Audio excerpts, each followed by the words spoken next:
I like something Les Brown said once. He said, there are losers and there are people who haven't learned how to win. My question to you is this: which one are you? Are you a loser or are you still learning how to win? If you're a loser, it doesn't mean that you're less than. It could mean that you've gotten really good at quitting. It could mean that you've gotten really comfortable ending your race before the finish line. You have your reasons for not finishing, and I've had mine too. But right here, right now, the question is, do you want to win? I know you're going to say yes, because most people want just that. They want to win. And if you're like me, you're still learning how to win. So when the losses start piling up, the natural inclination is to say, it's too hard. I can't do this. I quit. It's a natural urge to want to give up and to walk away. I get it. Nobody wants to be committed to something they're losing at, to an area that's defeating them. Nobody wants that. But we still want to win. But the strange thing about winning is that sometimes it looks like losing. It looks like frustration. It looks like anger. It feels like betrayal. It's so bizarre that sometimes winning can even feel like depression. This may sound strange to you, and that's because you're still learning how to win. You're still learning that winning is a process. Winning is not the suspense and the magic of Game 7. It's not even the highs and lows of the season.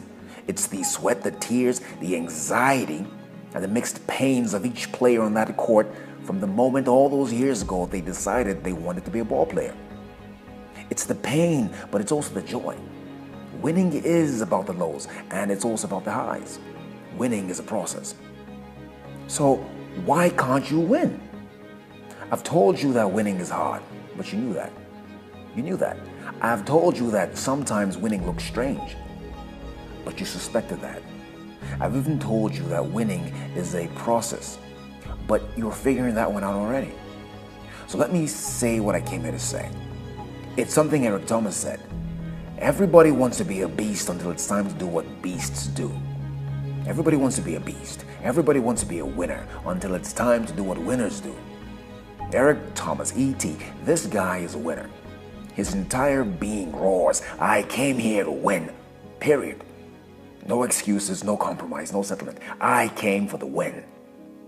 Now, I know there are people out there who are just as driven and just as radical in their belief about winning as he is. But when E.T. opens his mouth and says, this is where I'm going, watch out, because you're not running for gold anymore. You're running for silver. But let me tell you the truth. You do know how to win. You know everything it takes to win. You've heard it all before. You've seen it before. Some of you have lived with it before. I don't really have anything to add to your list of what it takes to win. Neither does Tony Robbins, Les Brown, or anyone else out there. This is why I said watch out. Watch out for E.T. Eric Thomas may not have anything new to tell you about winning, but he always has something new to show you about winning. I've never seen anyone deliver themselves with as much heart as E.T. does. I dare you not to be moved when you hear this man talk. I dare you. I don't mean get emotional. I mean move. You hear him speaking and that energy hits you. And you can't stay still. You want to get up, you want to do something, you want to do anything. It's not really what he says. It's how it hits you. No filters, no sugarcoating, no gloves, bare knuckle. And we need that sometimes. It doesn't matter how good we are. Sometimes we dance around our issues. We don't get to it. A friend of mine who hadn't spoken to her mother in 7 years because of some bad rubbish that made her feel slighted and resentful called me one day. She said, last night I spoke with my mother for 2 hours. I said, really? What happened? What changed? She said that she was reading an essay by one of her students, and there was a quote in there by some guy called Eric Thomas that said, I'm not minimizing your problems, but I'm saying if life knocked you down 1 year ago, 5 years ago, 10 years ago, 15 years ago, and you are still on the ground, we've got a problem. I said, really? She said, yeah. She said, I realized that it was bad enough that I was still on the ground after 7 years. But I was on the ground and still in the same spot. After 7 years, I could have at least rolled to a different place on the ground. She'd had enough. Something about those words got into her. and she knew that she had to do something.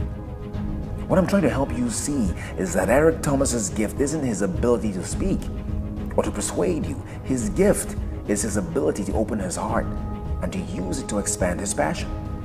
He's got heart. We've all heard that before. When someone is deliberately exuding purpose and passion unapologetically, we say they've got heart. But what does that mean? What does that exactly mean? When people say you've got heart, they're often responding to something external about you. But what they're observing externally is evidence of something profound that's happening internally. Internally, your heart is open. That means that you've deliberately gone out of your mind and gotten into your feelings. You've gotten into your feelings. This means that you've put ego aside. And for most of us, ego looks like pride. It looks like disappointment, fear. It looks like could have beens and should have beens.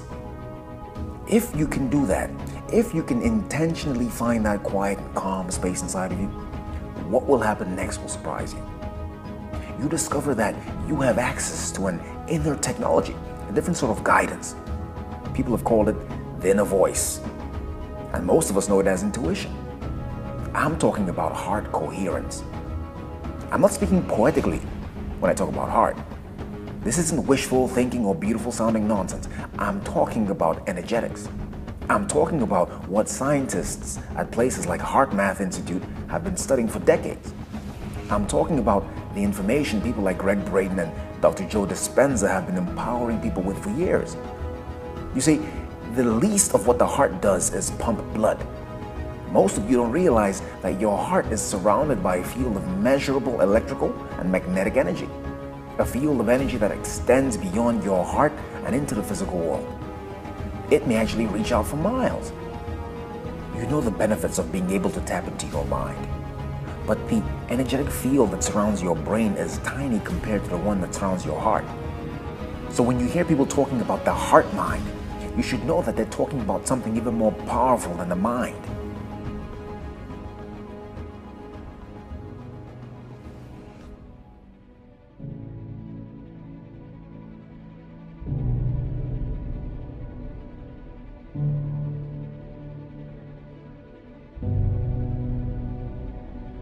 When you hear them talking about coherence, they're talking about the quality of the signal that the heart mind is sending to the local everyday mind.